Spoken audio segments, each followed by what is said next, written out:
अगर कोई इंसान आपसे नाराज हो जाए तो आपको समझ आ जाता है। अगर वो आपसे बहस कर ले तो भी आपको एहसास हो जाता है कि अभी रिश्ता जिंदा है। लेकिन अगर वो इंसान ना नाराज हो, ना सवाल करे, ना शिकायत करे, बस चुप हो जाए, तो समझ लीजिए कुछ बहुत गहरा बदल चुका है। क्योंकि चुप्पी आवाज से ज्यादा बोलती है। जब आप बोलना छोड़ देते हैं तब सामने वाला पहली बार सच में सोचने लगता है। उसे समझ नहीं आता कि आप अंदर से दुखी हैं या सच में आगे बढ़ चुके हैं, और यही न समझ पाना उसके लिए पछतावे का कारण बन जाता है। धीरे धीरे उसका भरोसा हिलता है, उसका नियंत्रण टूटता है, उसे अपनी अहमियत पर शक होने लगता है। फिर वो उन बातों को याद करता है जिन्हें उसने कभी गंभीरता से नहीं लिया था, और फिर एक डर जन्म लेता है। डर इस बात का नहीं कि आप नाराज हैं, डर इस बात का होता है कि आप अब लौटेंगे ही नहीं। और जब बहुत देर हो जाती है, जब सब कुछ हाथ से निकल जाता है, तब उसे आपकी कीमत समझ आती है।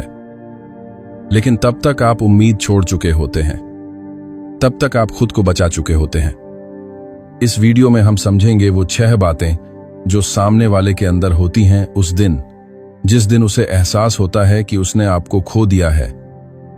यह वीडियो किसी को दोष देने के लिए नहीं है। यह वीडियो आपको कमजोर बनाने के लिए भी नहीं है। यह वीडियो आपको यह याद दिलाने के लिए है कि आप कहां तक झुके और कहां से उठ खड़े हुए। अगर आप इस वीडियो को आखिर तक देखेंगे तो आप सिर्फ किसी और को नहीं समझेंगे, आप खुद को चुनना सीख जाएंगे। चलिए शुरू करते हैं। पॉइंट 1, सबसे पहले उसे आपकी कमी नहीं, आपकी चुप्पी खटकती है। शुरुआत में सामने वाले को आपकी कमी महसूस नहीं होती। उसे यह एहसास भी नहीं होता कि उसने कुछ खो दिया है, क्योंकि कमी तब महसूस होती है जब कोई चीज अचानक दिखना बंद हो जाए। लेकिन यह मामला अलग होता है। यहां सबसे पहले जो चीज उसे चुभती है वो आपकी चुप्पी होती है। जब तक आप एक्सप्लेन करते रहते हैं, जब तक आप हर बात पर सफाई देते रहते हैं, जब तक आप ये बताते रहते हैं कि आपको क्या बुरा लगा, क्या ठीक नहीं लगा, तब तक सामने वाला मेंटली आराम में रहता है, क्योंकि उसे लगता है कि आप अभी भी वहीं खड़े हैं, आप अभी भी जुड़े हुए हैं, आप अभी भी इमोशनली अवेलेबल हैं। लेकिन जिस दिन आप अचानक एक्सप्लेन करना बंद कर देते हैं, उसी दिन कहानी बदलने लगती है। अब ना कोई सवाल होता है, ना कोई शिकायत, ना कोई लंबी बातें, ना कोई आप ऐसे क्यों कर रहे हैं, ना कोई आप समझ क्यों नहीं रहे। आप बस शांत हो जाते हैं, और यही शांति सामने वाले के लिए सबसे ज्यादा परेशान करने वाली होती है। क्योंकि सामने वाला आपकी आवाज का आदी था, आपकी रिएक्शन का आदी था, आपके जवाब देने का आदी था। उसे आदत थी कि अगर कुछ गलत होगा तो आप बोलेंगे, आप समझाएंगे, आप कोशिश करेंगे। लेकिन अब कुछ भी नहीं होता। यहीं से उसके दिमाग में पहला कंफ्यूजन पैदा होता है। वो सोचता है कि इतनी जल्दी कैसे बदल गया, अब क्यों नहीं पूछ रहा, अब क्यों नहीं लड़ रहा, अब क्यों नहीं समझा रहा। उसे लगता है कि शायद आप बिजी होंगे, शायद कुछ दिनों का मूड होगा, शायद थोड़े समय बाद आप फिर वैसे ही हो जाएंगे। लेकिन समय बीतता है और आपकी चुप्पी बनी रहती है। आप बात करते हैं लेकिन पहले जैसे नहीं, आप जवाब देते हैं लेकिन बिना भाव के, आप सामने होते हैं लेकिन पूरी तरह मौजूद नहीं होते। और यही चीज सामने वाले को अंदर से हिला देती है, क्योंकि यह चुप्पी गुस्से जैसी नहीं होती, ये दूरी झगड़े जैसी नहीं होती, ये नाराजगी जैसी भी नहीं होती। ये एक अजीब सी बीच वाली हालत होती है, और इंसान इसी हालत से सबसे ज्यादा डरता है। गुस्से में अभी भी अटैचमेंट होता है, नाराजगी में अभी भी उम्मीद होती है, शिकायत में अभी भी जुड़ाव होता है, लेकिन चुप्पी में कुछ भी नहीं होता। यहीं से सामने वाले को लगने लगता है कि अब वो आपके इमोशंस को कंट्रोल नहीं कर पा रहा। पहले उसे पता होता था कि अगर वो देर से जवाब देगा तो आप पूछेंगे, अगर वो इग्नोर करेगा तो आप रिएक्ट करेंगे, अगर वो दूरी बनाएगा तो आप पास आने की कोशिश करेंगे। लेकिन अब वो जो भी करता है, आप पर कोई असर नहीं दिखता, और यही चीज उसके ईगो को सबसे ज्यादा चोट पहुंचाती है। क्योंकि इंसान को सबसे ज्यादा सुकून इस बात से मिलता है कि वो किसी के इमोशंस को हिला सकता है। लेकिन जब उसे एहसास होता है कि अब उसकी हर हरकत बेअसर हो चुकी है, तो उसका दिमाग बेचैन होने लगता है। वो खुद से सवाल करने लगता है कि क्या इसे सच में फर्क नहीं पड़ रहा, या ये बस दिखा रहा है? कहीं ऐसा तो नहीं कि ये अंदर से टूट चुका है, या फिर ये मुझसे आगे निकल चुका है? यही सवाल उसके दिमाग में घूमते रहते हैं।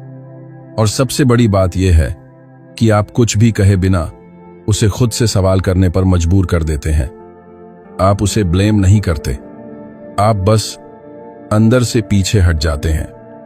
और जैसे ही आप पीछे हटते हैं, सामने वाले को पहली बार एहसास होता है कि अब वो अकेला खड़ा है, बिना किसी सहारे के। अब उसे वो मोमेंट्स याद आने लगते हैं जहां उसने आपको हल्के में लिया था, जहां उसने सोचा था कि ये तो समझ ही जाएगा, ये तो रुक ही जाएगा, ये तो हमेशा मौजूद रहेगा। लेकिन अब ये मौजूदगी नहीं है, और मौजूदगी के जाते ही वैल्यू का एहसास शुरू होता है। लेकिन अभी भी वो स्टेज नहीं आती जहां उसे आपकी कमी महसूस हो। अभी सिर्फ कंफ्यूजन होता है, एक बेचैनी, एक अनजाना डर, एक सवाल कि कुछ तो बदल गया है, लेकिन क्या? और यही पहला साइकोलॉजिकल इंपैक्ट होता है आपकी चुप्पी का। आप बिना बोले उसके दिमाग में शोर पैदा कर देते हैं। आप बिना लड़ाई उसके अंदर अस्थिरता पैदा कर देते हैं। आप बिना समझाए उसे सोचने पर मजबूर कर देते हैं। और यही कारण है कि शुरुआत में उसे आपकी कमी नहीं, आपकी चुप्पी खटकती है। क्योंकि कमी बाद में महसूस होती है, लेकिन चुप्पी का असर तुरंत दिमाग पर पड़ता है। यही चुप्पी आगे चलकर उसकी सबसे बड़ी बेचैनी भी बन जाती है। पॉइंट 2, उसका कंट्रोल धीरे धीरे खत्म होने लगता है। शुरुआत में सामने वाला बहुत कॉन्फिडेंट होता है। उसे लगता है कि हालात उसके हाथ में हैं। उसे पता होता है कि आप इंतजार करेंगे। अगर वो देर करेगा तो आप रुकेंगे। अगर वो चुप रहेगा तो आप बोलेंगे। अगर वो दूरी बनाएगा तो आप पास आने की कोशिश करेंगे। यानी रिश्ते की पूरी दिशा उसके बिहेवियर से तय होती थी। और सबसे बड़ी बात यह थी कि उसे इसका एहसास भी नहीं था कि यह कंट्रोल धीरे धीरे आदत बन चुका है।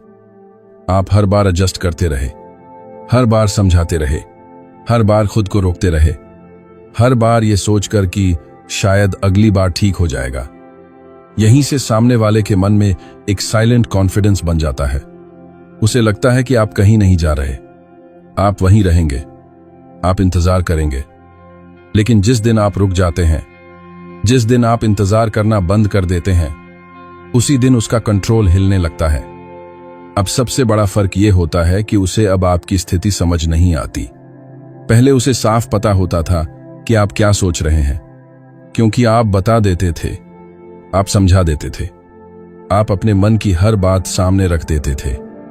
लेकिन अब आप चुप हैं। अब आप एक्सप्लेन नहीं करते, अब आप जस्टिफाई नहीं करते। और यही चुप्पी उसके लिए सबसे बड़ा झटका बन जाती है। अब उसे नहीं पता कि आप कहां खड़े हैं, आप अभी भी जुड़े हुए हैं या नहीं, आप अंदर से टूटे हैं या मजबूत हो चुके हैं, आप इंतजार कर रहे हैं या आगे बढ़ चुके हैं। यह समझ न आना कि आगे क्या है उसके दिमाग को थकाने लगता है, क्योंकि इंसान को अनिश्चितता से ज्यादा कोई चीज बेचैन नहीं करती। जब तक सामने वाले को यह पता होता है कि आप उसका इंतजार कर रहे हैं, तब तक वो आराम में रहता है।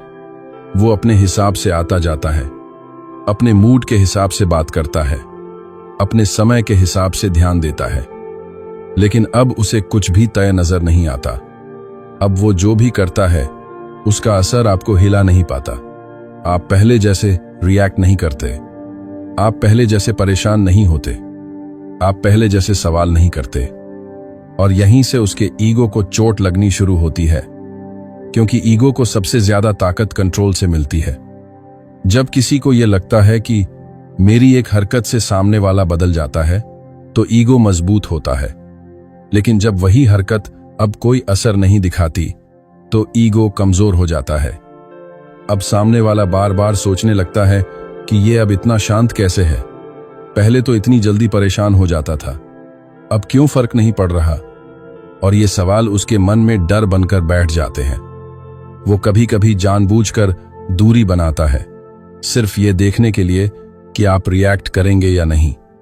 लेकिन जब आप फिर भी शांत रहते हैं तो उसे समझ आता है कि अब खेल उसके हाथ में नहीं है, अब कंट्रोल उसके पास नहीं रहा। यही बात उसके ईगो को सबसे ज्यादा परेशान करती है। वो चाहकर भी आपको पढ़ नहीं पाता, आपकी सोच तक पहुंच नहीं पाता, आपके इमोशंस को समझ नहीं पाता, और यही बात उसे अंदर से बेचैन बना देती है। क्योंकि कंट्रोल खोना सिर्फ रिश्ते का नुकसान नहीं होता, यह पहचान का नुकसान होता है।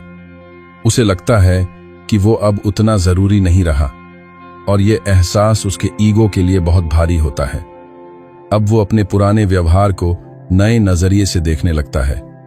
उसे याद आता है कि कितनी बार उसने आपको हल्के में लिया, कितनी बार उसने सोचा कि ये तो रहेगा ही, ये तो इंतजार करेगा ही। लेकिन अब इंतजार नहीं है। अब आप अपनी लाइफ में व्यस्त हैं, आप अपने फैसलों में साफ हैं, आप अपने इमोशंस में स्थिर हैं, और यही बात सामने वाले को सबसे ज्यादा हिला देती है।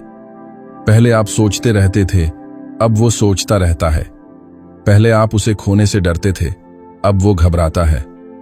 यही मोमेंट होता है जब उसे एहसास होता है कि उसका कंट्रोल धीरे धीरे खत्म हो चुका है। ना आप उसे जवाब देने को मजबूर हैं, ना आप उसे खुश रखने की कोशिश में हैं, ना आप उसे खोने के डर में हैं। और जब डर खत्म हो जाता है तो कंट्रोल भी अपने आप खत्म हो जाता है। यही कारण है कि जब आप रुक जाते हैं, जब आप इंतजार छोड़ देते हैं, तो सामने वाला सबसे पहले अपने कंट्रोल को खोता है, और यही लॉस उसके ईगो को सबसे ज्यादा परेशान करता है। पॉइंट 3, उसे अपनी अहमियत पर शक होने लगता है। जब तक आप सामने वाले को लगातार अटेंशन देते रहते हैं, तब तक वो उस अटेंशन की कीमत नहीं समझ पाता। क्योंकि जो चीज रोज मिलती रहे, जो बिना मांगे मिलती रहे, जो हर हाल में मौजूद रहे, वो धीरे धीरे हल्की लगने लगती है। शुरुआत में सामने वाला उस अटेंशन को महसूस करता है। उसे अच्छा लगता है कि कोई है जो पूछता है, जो ध्यान देता है, जो समय निकालता है। लेकिन समय के साथ यही अटेंशन उसकी आदत बन जाती है। अब वो इसे आपकी अच्छाई नहीं मानता, आपकी मजबूरी मानने लगता है। उसे लगता है कि आपका ध्यान देना नॉर्मल है, जैसे ये आपका काम हो। आपका पूछना, आपका इंतजार करना, आपका समझाना, ये सब उसे नॉर्मल लगने लगता है। और यहीं से आपकी अहमियत धीरे धीरे उसके दिमाग में कम होने लगती है। लेकिन जिस दिन आप वो अटेंशन वापस ले लेते हैं, जिस दिन आप पहले जैसे अवेलेबल नहीं रहते, उसी दिन सामने वाले के अंदर एक अजीब सी खाली जगह बनने लगती है। शुरुआत में वो इस खालीपन को इग्नोर करने की कोशिश करता है। वो खुद को समझाता है कि कोई बात नहीं, थोड़ा बिजी होगा, 2-4 दिन में ठीक हो जाएगा। लेकिन जैसे जैसे दिन बीतते हैं, वो खाली जगह भरती नहीं, बल्कि और साफ होती जाती है। अब उसे वो छोटे छोटे पल याद आने लगते हैं जिन्हें उसने कभी खास नहीं समझा था। आपका बिना वजह हाल पूछना, आपका देर रात तक जागना, आपका हर बात को सुन लेना, आपका हर मूड को समझने की कोशिश करना। पहले ये सब उसे नॉर्मल लगता था, बट अब वही चीजें उसे चुभने लगती हैं। और यहीं से उसके दिमाग में पहला असली सवाल उठता है कि क्या मैं इतना जरूरी नहीं था कि वो रुकता। ये सवाल बहुत शांत होता है, लेकिन बहुत गहरा होता है, क्योंकि ये सवाल उसकी अहमियत पर चोट करता है। अब उसे एहसास होने लगता है कि जिस अटेंशन को वो नॉर्मल समझ रहा था, वो एक्चुअली में की गई आपके तरफ से बहुत बड़ी मेहनत थी। ये मेहनत आपकी चॉइस थी सामने वाले के लिए, क्योंकि आप जुड़े हुए थे, क्योंकि आप इन्वेस्टेड थे। लेकिन अब वो चॉइस नहीं है, और जब कोई चीज चॉइस से निकलकर चुप्पी में बदल जाती है, तब उसकी वैल्यू समझ आती है। अब सामने वाला खुद को कंपेयर करने लगता है।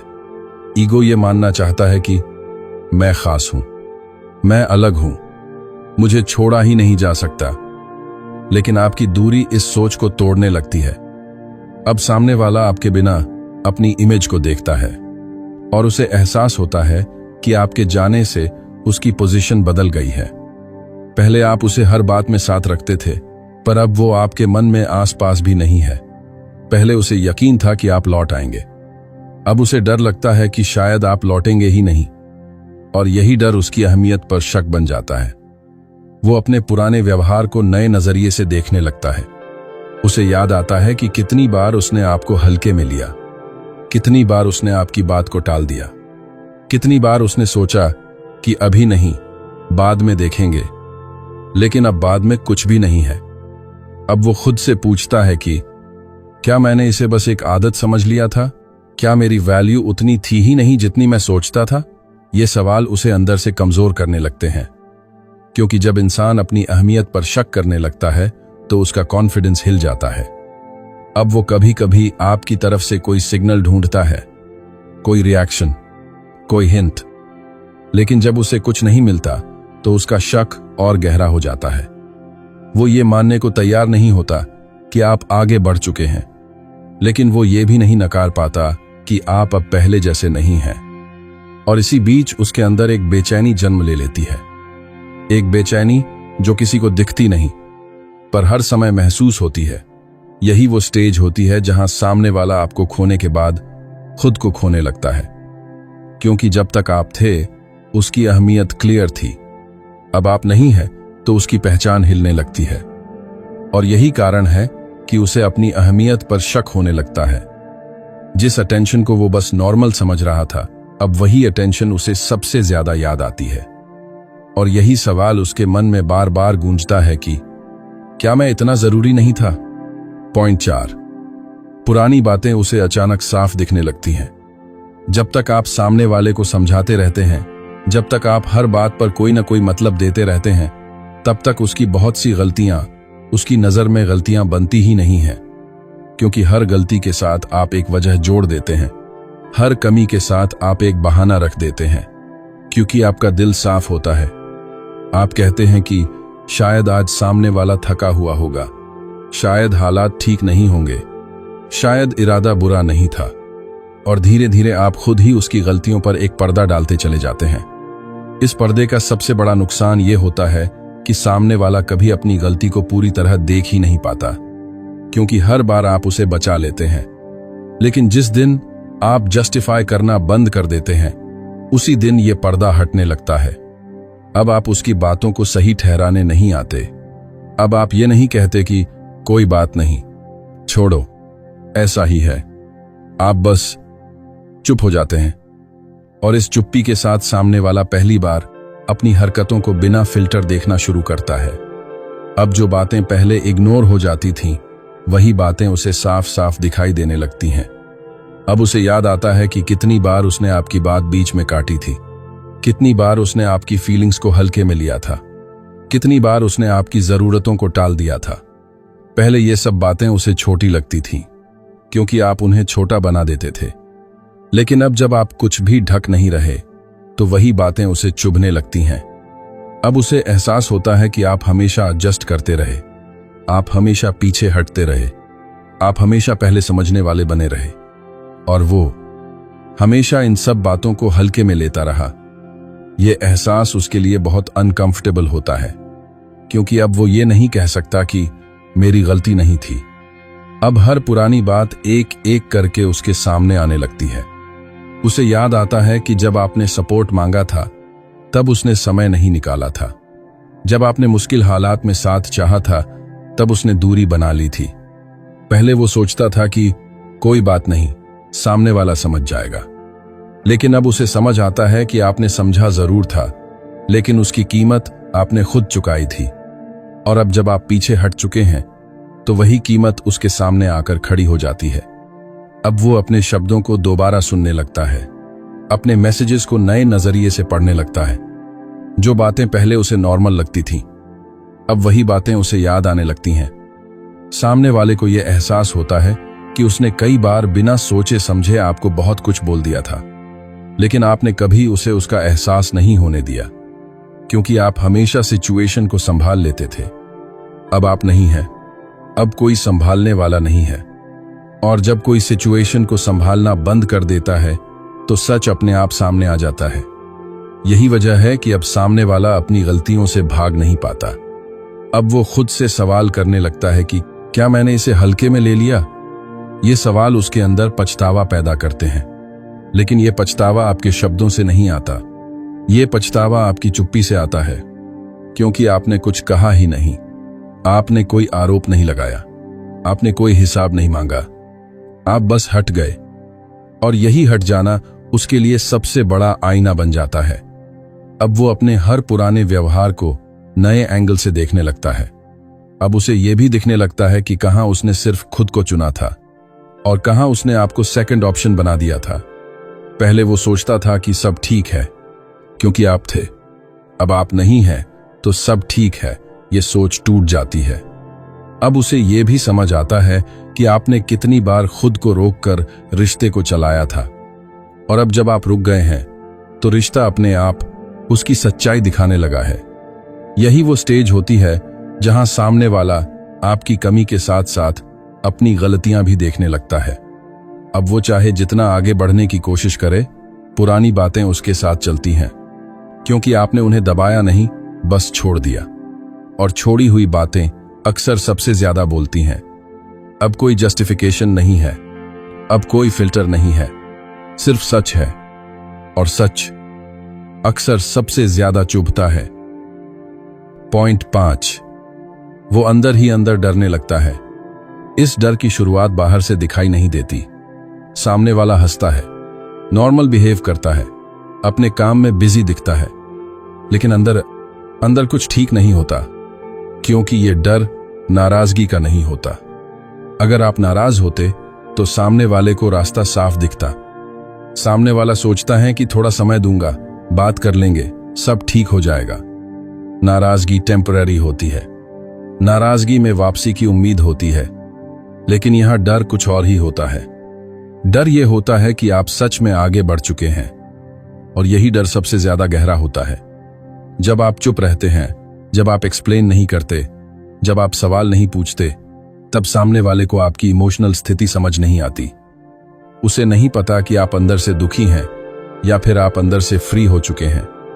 और यही कंफ्यूजन धीरे धीरे डर में बदल जाता है, क्योंकि अगर आप दुखी होते तो कहीं ना कहीं उसकी जरूरत होती। अगर आप टूटे होते तो शायद आप वापस आते। लेकिन जब आप स्टेबल दिखते हैं, जब आप शांत दिखते हैं, जब आप अपने फैसले पर टिके दिखते हैं, तो सामने वाले के मन में एक अजीब सी घबराहट पैदा होती है। वो सोचता है कि क्या ये सच में निकल गया? क्या अब इसे फर्क ही नहीं पड़ता? क्या अब मैं इसकी लाइफ का हिस्सा नहीं हूं? ये सवाल उसे अंदर से हिलाने लगते हैं, क्योंकि इंसान अपनी अहमियत खोने से सबसे ज्यादा डरता है। अब सामने वाला छोटी छोटी चीजों पर ध्यान देने लगता है। आप कब ऑनलाइन आते हैं, कितनी देर रहते हैं, आप किससे बात करते हैं, आप कैसे रिएक्ट करते हैं, आपको ऑब्जर्व करने लगता है। लेकिन उसे कोई जवाब नहीं मिलता। आप ना तो ज्यादा खुश दिखते हैं, न ज्यादा दुखी। आप बस अपने में रहते हैं, और यही सबसे डरावनी स्थिति होती है, क्योंकि अब वो ये तय नहीं कर पाता कि आप किस स्टेज पर हैं। पहले अगर आप अपसेट होते थे तो वो जानता था कि अब उसे थोड़ा एफर्ट करना पड़ेगा, लेकिन अब उसे यह भी नहीं पता कि एफर्ट की कोई जगह बची है या नहीं। यहीं से उसका डर और गहरा हो जाता है। सामने वाला सोचता है कि कहीं ऐसा तो नहीं कि ये किसी और की तरफ बढ़ चुका हो, कहीं ऐसा तो नहीं कि इसने खुद को इतना मजबूत बना लिया हो कि अब वापसी पॉसिबल ही ना हो। अब वो खुद से झूठ बोलने की कोशिश करता है। वो सोचता है कि अभी तो समय है, अभी तो बात हो सकती है, अभी तो सब खत्म नहीं हुआ। लेकिन आपका बिहेवियर इन झूठों को सपोर्ट नहीं करता। आप उसे वैलिडेट नहीं करते, आप उसे कोई उम्मीद नहीं देते, आप उसे यह महसूस नहीं कराते कि वो अभी भी स्पेशल है। और यही साइलेंस उसके अंदर डर को मजबूत करती है। अब वो कभी कभी आपसे कांटेक्ट करने का मन बनाता है, लेकिन फिर रुक जाता है, क्योंकि उसे डर लगता है कि अगर उसने मैसेज किया और आपको फर्क ही नहीं पड़ा तो वो डर सच साबित हो जाएगा। इसलिए वो डर अंदर ही अंदर पलता रहता है। वो बाहर से नॉर्मल रहता है, लेकिन अंदर से बेचैन। उसकी नींद पहले जैसी नहीं रहती, उसका ध्यान भटकने लगता है। वो बार बार पुरानी बातों में चला जाता है। उसे याद आता है कि कभी आप कैसे रिएक्ट करते थे, कैसे आपकी आंखों में उसके लिए चिंता होती थी। और अब वो सब नहीं है। यहीं से उसके मन में एक साइलेंट पैनिक शुरू होता है। ये पैनिक लाउड नहीं होती, ये ड्रामा नहीं करती, ये रोने धोने में नहीं निकलती। ये पैनिक अकेले में आती है, रात में आती है, खाली समय में आती है, वो किसी से खुलकर कह भी नहीं पाता कि वो किस बात से डर रहा है, क्योंकि बाहर से सब ठीक लगता है, लेकिन अंदर कुछ खोने का डर उसे चैन नहीं लेने देता। क्योंकि वो समझ चुका होता है कि गुस्सा होने पर सामने वाला आपको मना सकता था, लेकिन जब आप शांत होते हो तो उसे लगता है कि वो आपको खो सकता है, और यही सबसे बड़ा डर होता है। अब वो ये भी सोचने लगता है कि अगर ये वापस आया ही नहीं तो, अगर ये सच में आगे बढ़ गया तो, अगर अब कोई रास्ता बचा ही नहीं तो। ये सवाल उसके दिमाग में घूमते रहते हैं। और सबसे बड़ी बात यह है, ये सारी बात वो खुद सोचने लगता है। आपने उसे कुछ साबित नहीं किया, आप बस खुद को संभाल कर आगे बढ़ गए। और यही आगे बढ़ना सामने वाले के लिए सबसे बड़ा डर बन जाता है, क्योंकि अब वो ये समझ जाता है कि आपको खोने का मतलब सिर्फ एक इंसान को खोना नहीं है, बल्कि अपनी इंपॉर्टेंस खोना है, अपनी पकड़ खोना है, अपनी जगह खोना है। उसे डर इस बात का नहीं कि आप नाराज हैं, डर इस बात का होता है कि आप सच में आगे बढ़ चुके हैं। पॉइंट 6, सबसे आखिर में उसे आपकी वैल्यू समझ आती है। ये समझ अचानक नहीं आती, ये किसी एक पल में पैदा नहीं होती, ये धीरे धीरे समय के साथ कई स्टेजेस पार करने के बाद आती है। और सबसे बड़ी बात की, जब ये समझ आती है तब तक बहुत देर हो चुकी होती है, क्योंकि जिस दिन आप उम्मीद छोड़ते हैं उसी दिन आप इमोशनली अनअवेलेबल हो जाते हैं। शुरुआत में सामने वाला इस बात को गंभीरता से नहीं लेता, उसे लगता है कि थोड़ा समय है, अभी सब खत्म नहीं हुआ, अब भी बात बन सकती है। लेकिन समय बीतता जाता है और आप वहीं नहीं रहते जहां पहले थे। आप पहले जैसे सवाल नहीं करते, आप पहले जैसे इंतजार नहीं करते, आप पहले जैसे रिएक्ट नहीं करते। आपकी आंखों में अब वो बेचैनी नहीं होती, आपकी आवाज में अब वो उम्मीद नहीं होती। और यहीं से सामने वाले को पहली बार साफ दिखाई देता है कि आप बदल चुके हैं। लेकिन तब भी वो इस बदलाव को टेम्परेरी समझता है। उसे लगता है कि ये बस फेज है, थोड़ा स्पेस चाहिए होगा, खुद ही वापस आ जाएगा। क्योंकि उसने आपको हमेशा अवेलेबल देखा था, हमेशा एडजस्ट करते देखा था, हमेशा रुकते देखा था। उसे आदत थी कि आप अंत में खुद को पीछे रखकर रिश्ते को आगे रखते हैं। लेकिन इस बार आपने खुद को चुना है, और यही बात उसे देर से समझ आती है। अब धीरे धीरे उसे वो सब दिखने लगता है जो पहले दिखा ही नहीं था। आपका बिना शर्त साथ देना, आपका बिना गिनती सपोर्ट करना, आपका हर बार माफ कर देना, आपका हर हाल में बने रहना।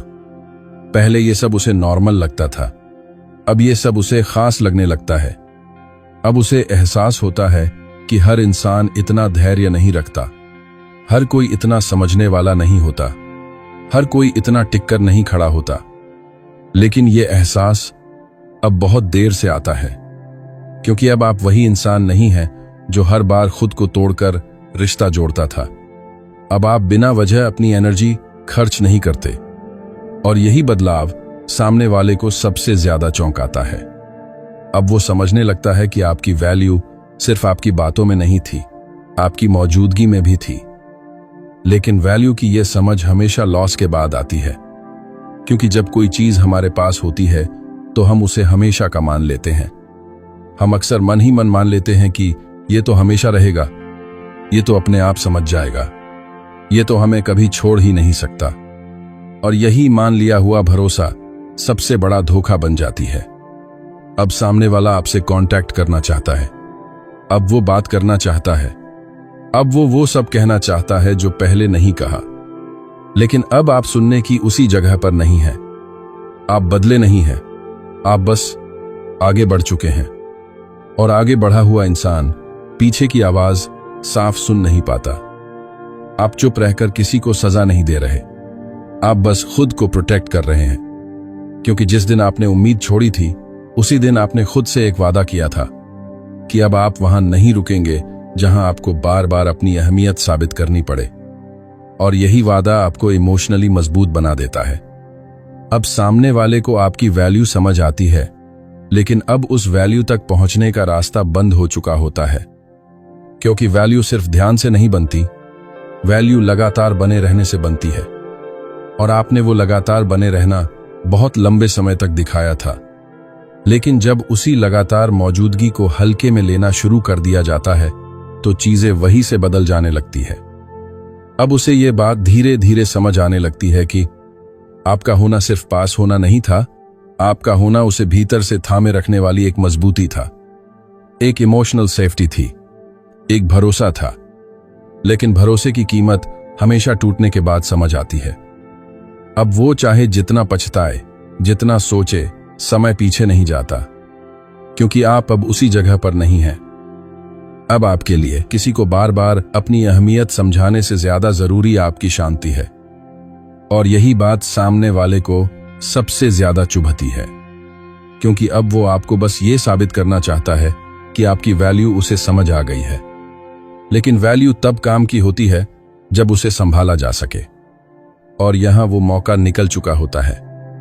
यही कारण है कि सबसे आखिर में उसे आपकी वैल्यू समझ आती है, लेकिन तब तक आप इमोशनली अनअवेलेबल हो चुके होते हैं। क्योंकि जिस दिन आपने उम्मीद छोड़ दी थी उसी दिन आपने खुद को बचा लिया था। और जो इंसान खुद को बचा लेता है वो फिर पीछे मुड़कर खुद को खोने नहीं जाता। और यही इस वीडियो की सबसे बड़ी सच्चाई है। अगर आपने इस वीडियो को आखिर तक देखा है तो इसका मतलब यह है कि आप किसी को बदलने नहीं, खुद को समझने आए थे। आज की बात किसी के खिलाफ नहीं थी। आज की बात किसी को नीचा दिखाने के लिए भी नहीं थी। आज की बात बस इतनी थी कि आप अपनी उम्मीदें गलत जगह खर्च न करें। क्योंकि जिस दिन आप खुद को चुन लेते हैं उसी दिन आपकी कीमत तय हो जाती है। अगर इस वीडियो का कोई भी हिस्सा आपके दिल को छू गया हो तो इस वीडियो को लाइक जरूर कीजिए। और अगर आपके आसपास कोई ऐसा इंसान है जो आज भी उम्मीद में अटका हुआ है तो यह वीडियो उस तक पहुंचा दीजिए। नीचे कमेंट में बस एक लाइन लिखिए कि अब हम खुद को चुन रहे हैं।